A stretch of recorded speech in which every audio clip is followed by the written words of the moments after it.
I destroyed my best friend's engagement 47 years ago, and I've carried the guilt every day since, until yesterday, when she told me it was the best thing I ever did for her.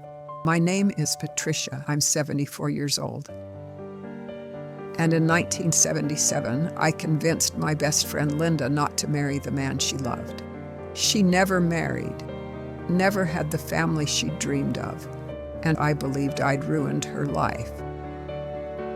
But last week, Linda was diagnosed with stage 4 cancer, and in one of our final conversations, she told me a story I never knew, a story that changes everything I thought I understood about friendship, sacrifice, and the choices we make for the people we love.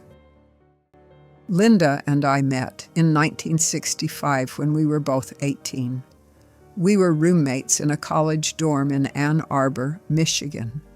She was from a small town in Ohio, quiet and sweet, the kind of person who apologized when someone else bumped into her. I was from Detroit, louder, more opinionated, always ready to argue about something. We shouldn't have gotten along, but we did. By the end of our first semester, we were inseparable. We stayed close after college. I moved to Chicago for work. Linda stayed in Michigan and became a librarian. We wrote letters every week, called each other on Sundays, visited whenever we could. She was the person I told everything to. My fears, my dreams, my terrible dates, my small victories. And I was the same for her. We knew each other better than anyone else in the world. In 1976, Linda met a man named Robert. She was 29. He was 35, a professor at the university where she worked. She told me about him in one of her letters. She said he was brilliant, charming, well-traveled. She said he made her feel interesting, made her feel like she mattered. They'd been dating for 3 months when she wrote to say he'd asked her to marry him. She said yes. I was happy for her. Of course I was. Linda had always wanted to get married, to have children. She'd talk about it sometimes, about the kind of mother she'd be, the kind of home she'd create. And I was glad she'd found someone who loved her. But then she invited me to visit, to meet Robert, and everything changed. I flew to Michigan in early 1977. Linda picked me up from the airport, and she was glowing. I'd never seen her so happy.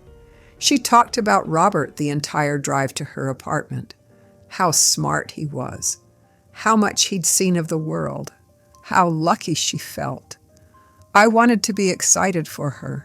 I wanted to share in that happiness. But something felt off, and I couldn't put my finger on it. I met Robert that evening. Linda had made dinner, and the 3 of us sat in her small dining room and talked. Or rather, Robert talked. He dominated the conversation from the moment I arrived. He told stories about his research, his travels, his accomplishments. He corrected Linda when she misspoke. He interrupted her when she tried to contribute to the conversation, and every time he did, she shrank a little.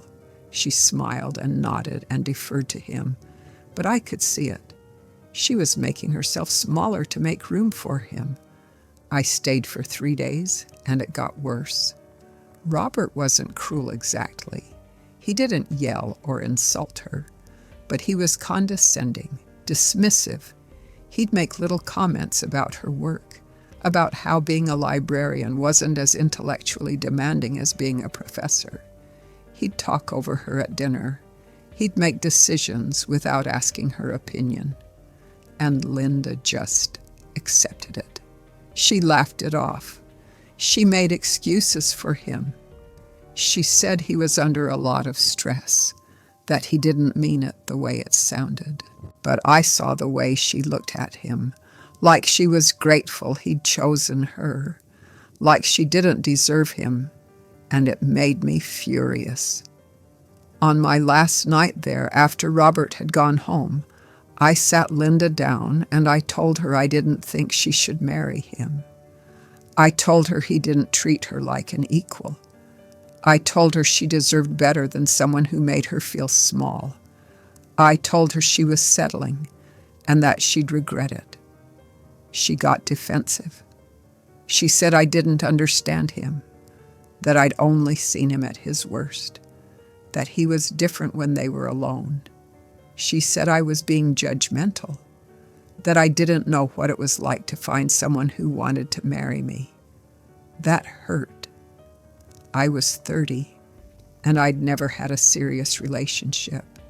I'd always been too focused on my career, too particular about what I wanted. And she knew that, but she said it anyway, and I knew she was trying to hurt me because I'd hurt her. We argued for hours. I told her that if she married Robert, she'd spend the rest of her life trying to be good enough for him, and she'd never succeed because he didn't want a partner. He wanted someone to admire him. She told me I was jealous. She told me I couldn't stand to see her happy because I was alone. She told me to leave. I left the next morning. We didn't speak for 6 months. And then, one day, I got a letter. It was from Linda. She said she'd called off the engagement. She said she'd thought about what I said, and she realized I was right. She said Robert had been angry when she broke it off, that he'd told her she was making a mistake, that no one else would want her. But she'd done it anyway, and she said she didn't know if she'd ever forgive me for making her see the truth, but she needed me to know. I called her immediately.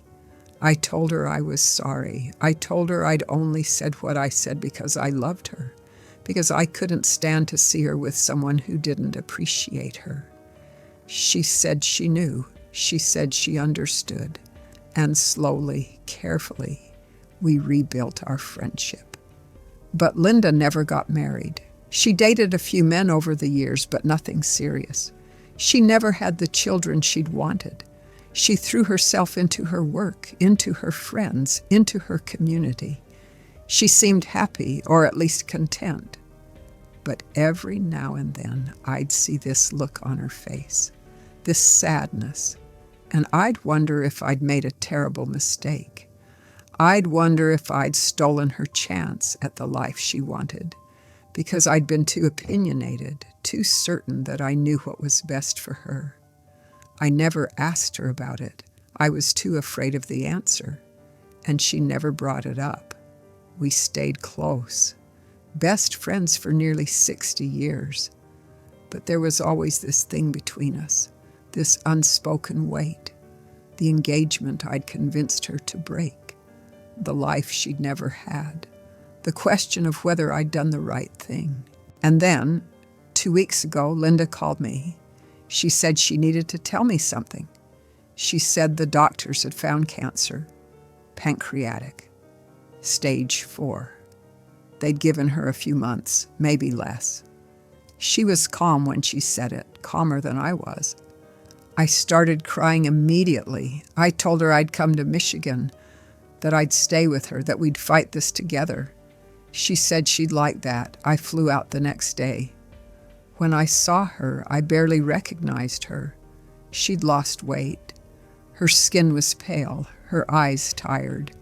But she smiled when she saw me, and we hugged for a long time.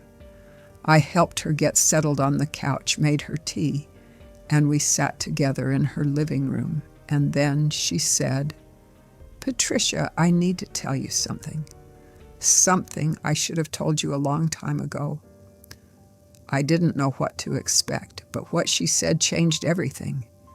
She said, "Do you remember when you told me not to marry Robert?" I nodded. "Of course I remembered," she said. "I've never told you this, but you weren't wrong about any of it. Robert didn't treat me well. He was condescending. He made me feel small, and I knew it even then. But I didn't care because I was terrified of being alone. I was almost 30 and all my friends were getting married, and I thought if I didn't say yes to Robert, I'd never get another chance. So I ignored the red flags. I told myself it would get better after we were married. I told myself I was being too picky, too demanding. I convinced myself that this was as good as it was going to get for me. She paused and I didn't say anything. I just waited. She said, "When you told me not to marry him, I was so angry because deep down I knew you were right, and I hated you for making me see it. I hated you for not letting me pretend. But after I called off the engagement, something happened. Robert showed up at my apartment a few weeks later. He was drunk. He was furious. He said I'd humiliated him, that I'd wasted his time.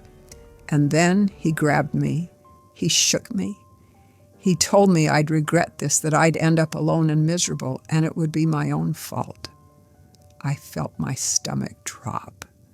Linda had never told me this.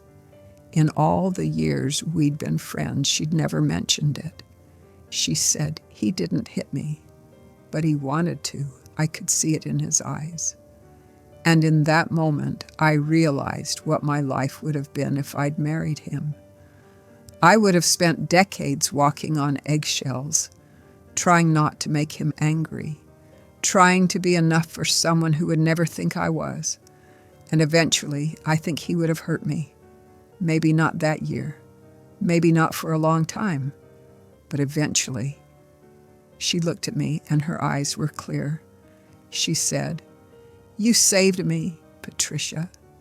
You saved me from a life I didn't even realize I was walking into.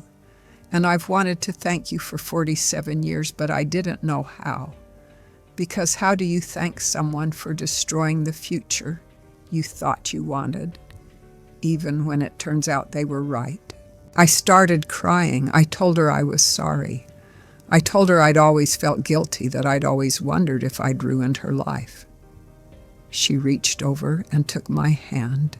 She said, "You didn't ruin my life.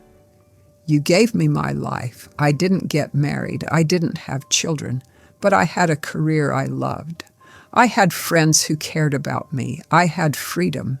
I got to make my own choices, build my own life, without having to ask permission or shrink myself to fit someone else's expectations. And I wouldn't trade that for anything, not even for the family I thought I wanted." She said, "I know people felt sorry for me, the librarian who never got married, the woman who lived alone. But I wasn't lonely, Patricia. I was free, and that's because of you." We sat there for a long time, holding hands, crying together, and I realized something I should have realized years ago. Linda didn't need my pity. She didn't need me to feel guilty. She lived a full life, a good life. Maybe not the life she'd imagined when she was young, but a life that was hers. And she was grateful for it. She died 3 days ago, peacefully, in her sleep. I was there holding her hand, and the last thing she said to me was, "Thank you for loving me enough to tell me the truth." I've thought a lot about that in the days since, about what it means to love someone, about the difference between supporting someone's choices and protecting them from their own fears. Linda thought she wanted to marry Robert because she was afraid of being alone. But what she really wanted was to be valued, to be seen, to be treated like she mattered. And Robert would never have given her that. I don't know if I did the right thing all those years ago. I don't know if it was my place to interfere, to tell her what I thought she should do. But I know this. Sometimes love means telling the truth, even when it's hard, even when it costs you, even when the person you're trying to help hates you for it. Linda didn't get the life she thought she wanted, but she got the life she deserved. A life where she was respected, where she had agency, where she didn't have to make herself small to make room for someone else. And in the end, that's what mattered. If you love someone, don't just tell them what they want to hear. Tell them the truth. Tell them when you see them settling, when you see them accepting less than they deserve. It might cost you the friendship. It might make them angry, but it might also save them. And years later, when they look back on their life, they might thank you for it. I'm 74 years old. I just lost my best friend of nearly 60 years. And the last thing she said to me was, "Thank you."